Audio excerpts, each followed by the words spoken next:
Hello, and welcome to day 2 of our end of the year video series focused on before the ball drops, clearing emotional weight we were never meant to carry. And again, you may be wondering, why do you keep talking about these topics? Because these are topics that are often avoided but necessary to discuss. I am Dr. Monica. I am the creator and owner of Love Yourself to Life, and I'm here to help you move through those emotions so that we don't purposefully take them into 2026, but also we know how to deal with them when they do come back in 26, because we will have, as I said in the previous video, we will have trials and tribulations. So I want to make sure that we have the tools, the techniques, and everything that we need to overcome sadness, anxiety, and depression. So today's topic, before the ball drops, quieting anxiety and reclaiming our breath. Anxiety has a way of making the future feel loud even before it arrives. How many of you have had conversations in your head about, if they say this, I'm going to say that. If they say this, I'm going to say that. If they do this, I'm going to do that.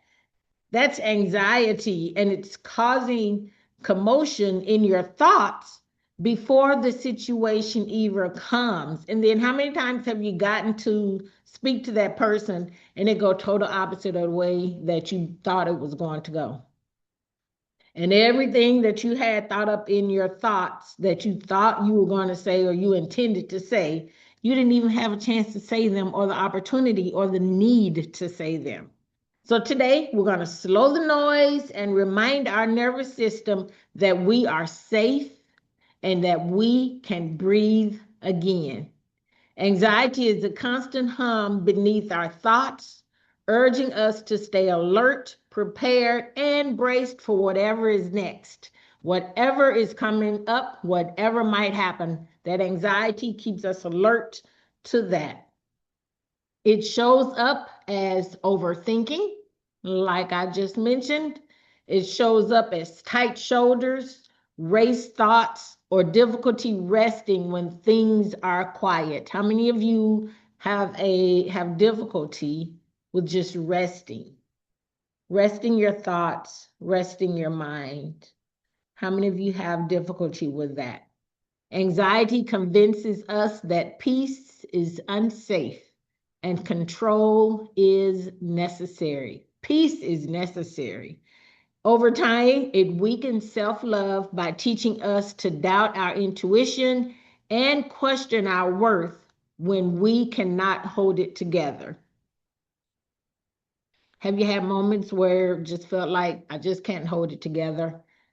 Anxiety is pulling at that. Anxiety is rearing its head at that thought of not being able to hold it together. Anxiety also steals the future by keeping us stuck in imagined outcomes that never arrive. Anxiety keeps us stuck in the past of saying, well, what if I step out and I do it again and nobody likes it? What if I post that video and it doesn't get any views, any likes, or any comments? What if I step out in that business, or what if I step out in that relationship, or step out to make that connection and nothing happens? What if I shoot my shot and it's an air ball? Anxiety keeps us stuck from anything in the future that we can boldly have. Yet awareness changes everything. When we become aware that anxiety is creeping in, we can make adjustments. Awareness is going to change everything.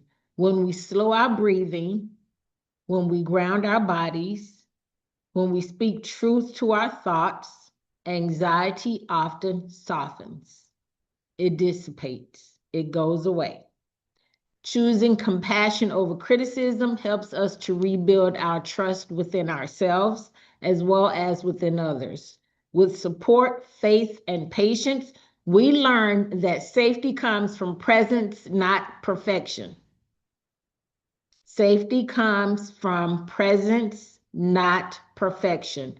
Our future opens when we choose calm moments repeatedly. Calm, calm, CALM, calm moments. When we choose calm moments repeatedly. It allows peace to lead us. It allows peace to guide us. It allows us to be strengthened, and it allows us to gently move forward, gently and confidently moving forward. Anxiety convinces us that something is always about to go wrong. It doesn't allow us to have that peace that surpasses all understanding. Anxiety is just that convincing that everything and anything can and will go wrong. It keeps us scanning, bracing, preparing for impact, for what's next. It keeps us just going in many different places besides going toward our peace. By the end of the year, before 2025 ends, many of us are emotionally exhausted, not because so much has happened, but because we stayed on alert the entire time and we did not allow peace to have its perfect place in our life. Philippians 4, 6, and 7 tells us to not be anxious about anything, but to bring everything to God in prayer, to make our requests known, to make our petitions known, and that his peace is going to guard our hearts and it's going to guard our minds. Notice it doesn't say the situation disappears. It says peace stands watch over us.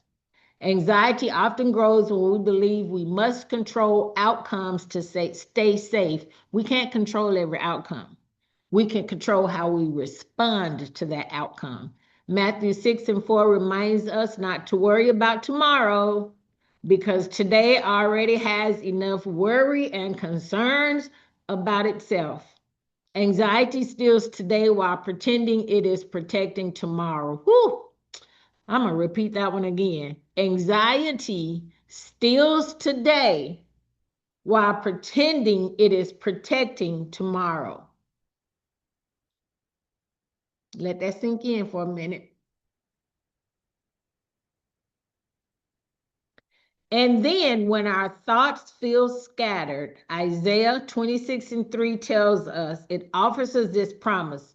You will keep in perfect peace whose mind is steadfast because they trust in you, because they trust in God. God is going to keep us in perfect peace because our minds stay on him. Peace isn't found by solving everything. It is found by returning to our focus again and again. So here are 3 grounding actions. And yes, these lessons, they're short, they're sweet, they're right to the point because I want you to be able to take in everything in the time span that you have and keep your attention. So practice 60-second pause. So these are our 3 grounding actions. Number 1, we're going to practice a 60-second pause.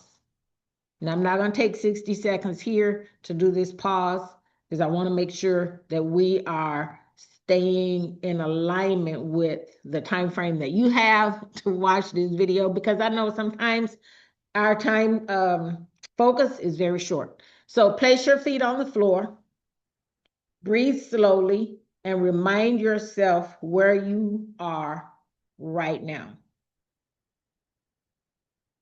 If you need to go to a quiet place, if you need to leave your office, if you need to close your office door, whatever the case may be, I want you to do that. Number 2, limit future talk at night.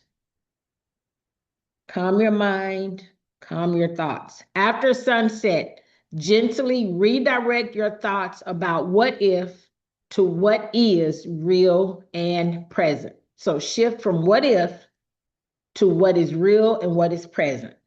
And number 3, pray short prayers. Simple sentences like, God, steady my mind. God, give me a heart of peace. God, give me a mind of peace. God, allow me to rest peacefully tonight. God, calm my thoughts. You can pray short prayers. Okay?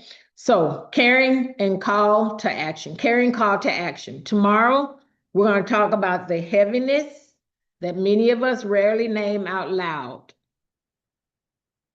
If anxiety has not been part of your story, or if it has been a part of your story, you definitely belong here.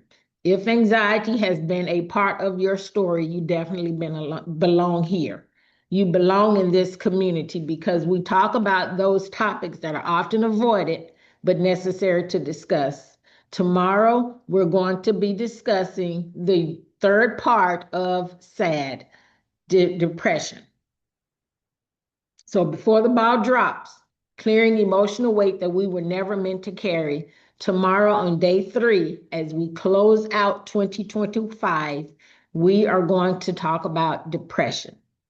I have a history of depression, and I can share some stories with you about it. You can connect with me about it. I'll share more on my history of depression. With you. And tomorrow, let's just come in and let's dig in and let's listen, let's learn, and let's grow past depression so that we will know, one, how to deal with it, and two, we can work on not allowing it to go into 2026 and any further years that we have ahead. I thank you for joining me. It is me, your girl, Dr. Monica. Continue to take care of yourself. Continue to take care of what you need to do to overcome sadness and anxiety. And then tomorrow we're going to talk about overcoming depression. I absolutely love you to life.